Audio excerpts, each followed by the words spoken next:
السلام علیکم ویورز، آج کا پہلا سوال ہے جنید احمد ہیں لاہور سے۔ اب جس بندے کی بات کر رہے ہیں اس کے بارے میں بات کرنے کو تو دل نہیں کرتا، لیکن بہرحال جنید صاحب کا سوال ہے۔ وہ کہتے ہیں جی نون لیگ کے رہنما، ایک تو رہنما، یہ تو اس ملک میں کسی پہ جچتا ہی نہیں اب یہ لفظ۔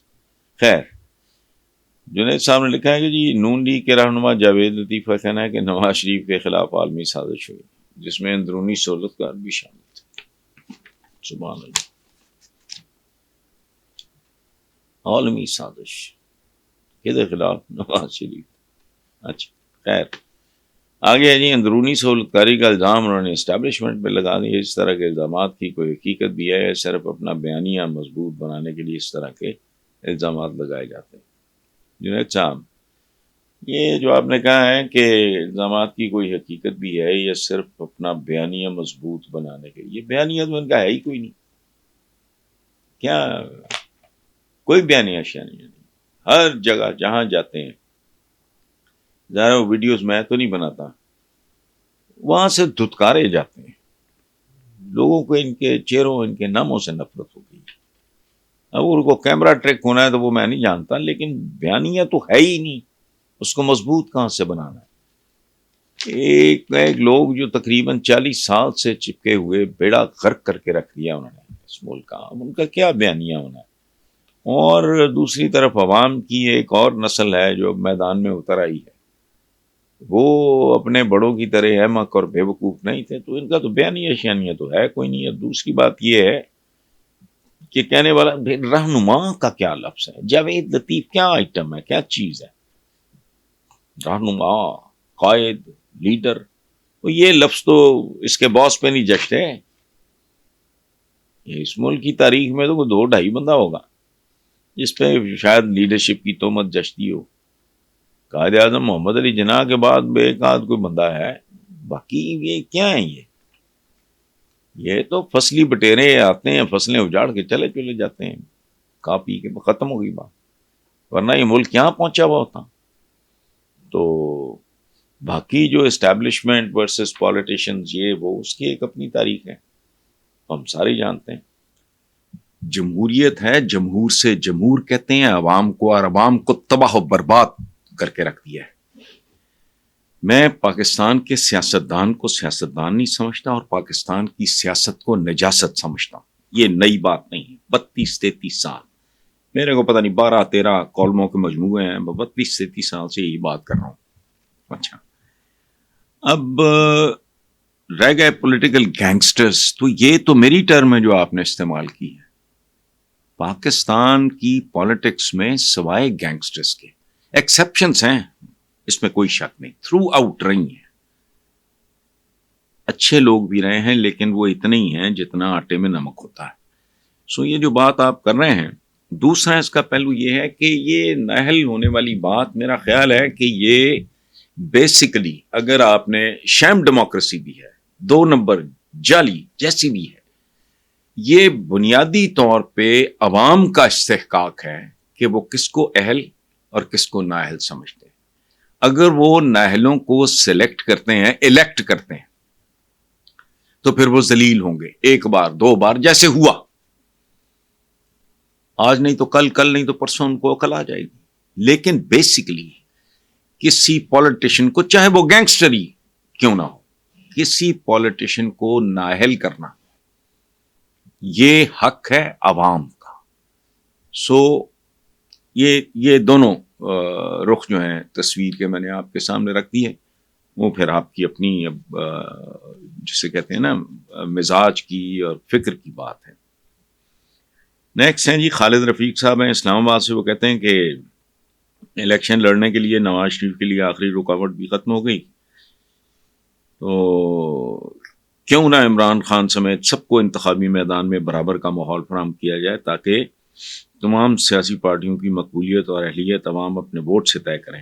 آپ بالکل ٹھیک کہہ رہے ہیں، اس میں تو قطعاً میں پچھلے سوال کے جواب میں یہ بات کر کے ہٹاؤں کہ اگر یہ فیصلہ ہوا ہے کہ جی کرپٹ اور نااہل سیاستدان بھی وہ کہ جی ہو گیا ہے ان کا تاحیات نااہلی کا معاملہ، میں نے پچھلے سوال کے جواب میں یہی عرض کیا ہے کہ یہ عوام کا حق ہے. اچھا، اب آخری رکاوٹ جو آپ کا پہلا جملہ ہے کہ الیکشن لڑنے کے لیے نواز شریف کے لیے آخری رکاوٹ بھی ختم کر دی گئی. تو آپ مجھے ایک بات بتائیں خالد رفیق صاحب، ان کا تعلق اسلام آباد سے ہے، میں ویورز کے لیے پتہ نہیں میں نے بتایا ہے کہ نہیں.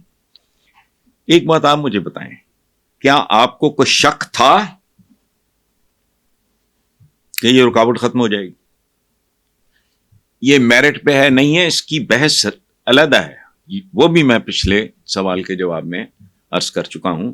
لیکن کیا آپ کو کوئی شک تھا؟ مجھے تو نہیں تھا.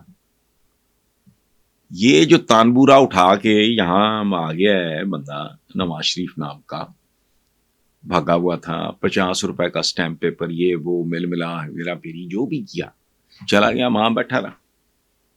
اب اگر وہ آیا تو آپ کو جیسا اس کا 2 نمبر جعلی استقبال ہوا، اس کے بعد جو ان کے لوگوں کے ساتھ گلیوں سڑکوں بازاروں پہ سلوک ہوا، جیسے اب تک وہ دبک کے بیٹھے ہیں، وہ سارا معاملہ سیدھا ہو گیا. وہ نکلیں گے ایک کاروائی ڈالنے کے لیے. باقی جو حقائق ہیں وہ خالد رفیق صاحب آپ کے بھی سامنے ہیں، میرے بھی سامنے ہیں.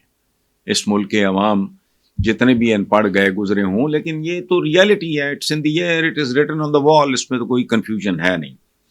سو باقی ایک کتابی بات، نصابی بات کہ جی تمام سیاسی پارٹیوں کو، تو کتاب نصاب کی تو اوقات ہی کوئی نہیں ہے اس ملک میں. یہ آئین کی کتاب میرے پاس پڑھی ہے، کبھی پڑھ کے دیکھیں، آپ کو یقین ہی نہیں آئے گا کہ یہ پاکستان کا آئین. اس کی کون سی شکوں پہ سیاستدان جو ہے نا، یہ ان چند ایک چیزوں پہ بات کرتا ہے جہاں ان کے اپنے حقوق پہ زد پڑتی ہے.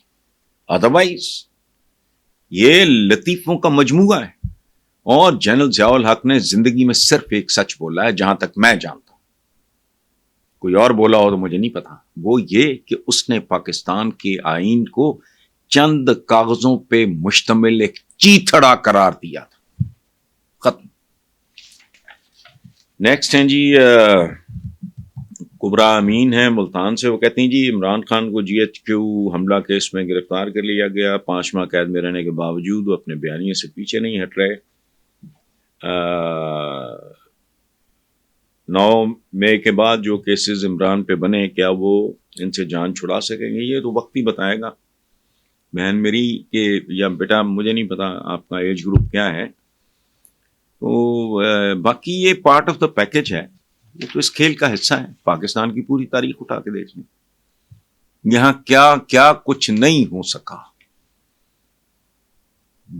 اس ملک کے بانی کے ساتھ پتہ نہیں، مجھے نہیں سمجھ آتی وہ کیا تھا. قائد اعظم محمد علی جناح، ایمبولینس خراب ہوتی ہے، کوئی سٹینڈ بائی، کوئی ارینجمنٹ نہیں ہے متبادل. شدید ترین موسم میں ایک ڈائنگ مین بیٹھی، پنکھا چل رہی، پھر لیاقت علی خان، پھر ذوالفقار علی بھٹو، پھر بے نظیر بھٹو. سو اس بغول تے کچھ نہ بول. Thank you. آخری سوال ہے جی میاں سعد رضا ہے، کراچی سے تعلق ہے ان کا، کینیڈا میں رہتے ہیں. وہ کہتے ہیں جی کہ آپ پاکستان کی سیاست پہ دہائیوں سے لکھ رہے ہیں، آپ نے کئی ادوار حکمرانی بھی دیکھیں. پاکستان کی تاریخ اور تمام ادوار حکمرانی اور سیاستدانوں پہ ایک ایک کر کے واضح اور تفصیلی تجزیہ پیش کریں تاکہ ہماری نسلیں بھی اپنے ماضی سے روشناس ہو سکیں. میاں سعد رضا صاحب، یہ اس طرح کے پروگرام میں 75 سالہ تاریخ بیان کرنا ممکن نہیں ہے. یہ تو پھر چند گھنٹوں کا ایک وہ ہونا چاہیے، ایک سیشن ہو، اس کے بعد پھر کوسچن آنسر سیشن ہو، پھر صورتحال واضح ہوگی. ایک موٹی بات میں آپ کو بتا دیتا ہوں. پاکستان بنا تو اس کے بعد ایک شاعر، مجھے ان کا نام بھول رہا ہے، ان کا ایک مصرع بڑا پاپولر ہوا، پڑھے لکھے لوگوں میں آج بھی ہے. منزل انہیں ملی جو شریک سفر نہ تھے. اچھا، پھر ایک بڑا خوبصورت گیت ہے، اس کا ایک مصرع ہے، نہ جانے کیسا سفر ہے میرا، جہاں ہے منزل وہیں لٹیرا. باقی حبیب جالب کی شاعری پڑھ لیں. اور آخری بات، آج کا پاکستان دیکھیں، آپ کو اندازہ لگے گا کہ بھاری اکثریت سیاستدانوں کی یا حکمرانوں کی وہ بددیانت، خائن اور خود غرض لوگوں پہ مشتمل تھی. ورنہ ذہن میں رکھیں کہ جب پاکستان بنا بہت برے حالات تھے، قتل و غارت ہوئی، لوگوں کی بہنیں، بیٹیاں، بیویاں، بہویں، پتہ نہیں کیا کچھ ہوا. نوزائیدہ بچے، جو بھی نوزائیدہ بھی نہیں، ماں کے پیٹ میں تھے، نکال کے اچھال دیے گئے نیزوں پہ، کرپانوں پہ. لیکن پاکستان کے دفاتر میں صورتحال یہ تھی پاکستان بننے کے فوراً بعد کہ ان کے پاس کامن پینس نہیں تھی.